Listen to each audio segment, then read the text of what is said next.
Yeah, that whole Hyrule album, like, it's just, I feel like it is consistent, and I think that probably is why they have the rating as high as they do. Yeah, You know, like most of those ratings, because it doesn't really have a huge weak spot in it. I mean, there might be a beat you're not quite into, but I don't think that necessarily always makes it a bad beat. I do understand what you're I saying though agree about 100%. Yeah, nothing bad. It's just like there's a little different, yeah. I guess, in a way. Yeah, and I think that's part of the time. I don't think there is a bad beat. There's just some that pale in comparison to the more sample based ones. And I think that's just part of the time where it's like, you're using an MPC over here, but then you're using some Casio keyboard or something. I mean, it comes off like that a little bit. But even then, Right. it would still be superior to a lot of the more mainstream production that was popping at the time there. I just the other thing would be chemistry.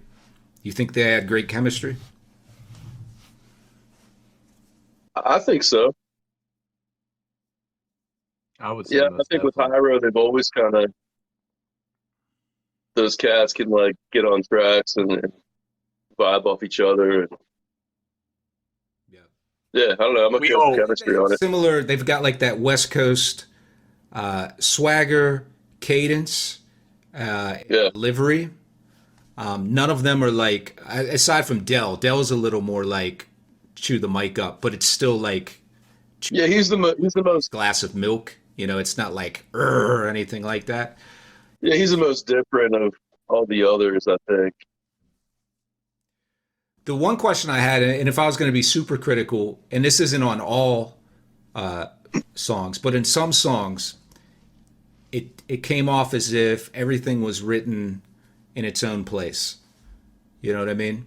Yeah. To where like, especially around that time, I was used to like, well, if you and they're a much larger group, obviously, but if you had like a duo, you could tell that the duo sat down in the studio or wherever they were and wrote it together so that the end of a verse was followed by the beginning of the opposite guy's verse, and it all kind of like meshed and flowed.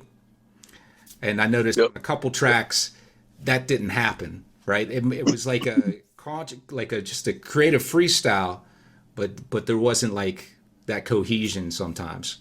And I Yeah. get it. I mean, there's so many artists, so many MCs. It's like you're gonna sit around for 12 hours and wait for Love to finish his verse so that Casual can then go. And it's just Right.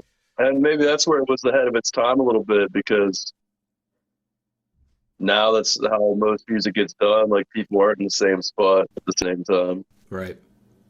So like, yeah, I don't know. I mean, it's a picky thing to. It's still great music to listen to. I love Oh, that dude, album. yeah, I thought, super dope. It's a classic album. yeah, yeah. I'm glad. I Glad you think the checked it kind out. of what we were talking about, like we used to joke and act like they were like the West Coast version of like Wu Tang. So kind of like that, not totally in the vibe, but like the collection of it. Like if the West Coast had a Wu Tang, it would be like Hyro. And it's funny you were talking about like you can tell people wrote things in different places or something because like that's kind of the way a Wu Tang album is too. Like you could have one verse where someone's talking about like how bad violence is, and then the next verse is someone talking about like shooting somebody or you know what I mean, like fucking somebody up. So Right. you definitely get that like with a larger crew of people, and I kind of like that because you get those like different angles within the same song. Like it's not all the same person. Like every one of those, Sure.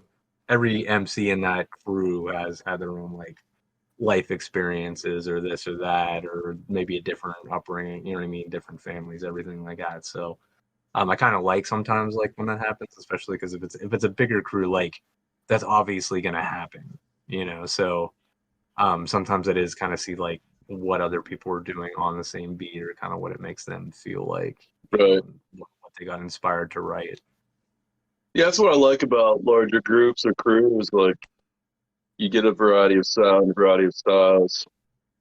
And even like for me, like writing music with other people, like people bring ideas to the table that never pop up in your mind, but once it does, like that topic, subject matter, like sends you in a direction you never would have, like sitting in your own space, thinking to yourself. It kind of, can open your mind, and it probably happens a lot. Or happened a lot on this album, you know what I mean? Any large group album. Yeah, it's funny you mentioned that they're compared to Wu-Tang as if they're the West Coast Wu-Tang.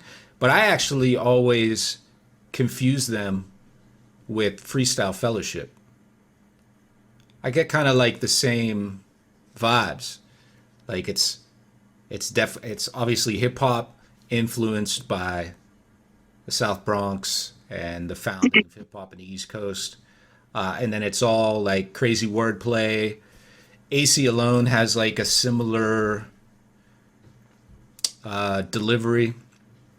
I'm gonna butcher it with the areas, right? But I think like Bay Area and stuff like that, where they've got like honey on their esophagus when they rap. It's not Ed O.G.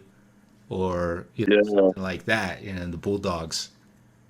But that's yeah, go ahead. Living Legends fit into that too, like West Coast. Yeah, that's it, Living Legends. Yeah, like they probably have more doper, like large groups in the East Coast too. If you factor in like those crews. Yep. And then what is it? Project Blowed? Yep. Isn't that another extension? Yeah. Right. I think that blends into. I have to look at the members, but yeah, they all cross over in some way. Like the West Coast has like the amount of rappers out there. It's probably like the amount of aspiring actors that are working as baristas and busboys and waitresses in the East Coast in New York City or something. But Yeah, they actually make a living out there, so It's a sour ale.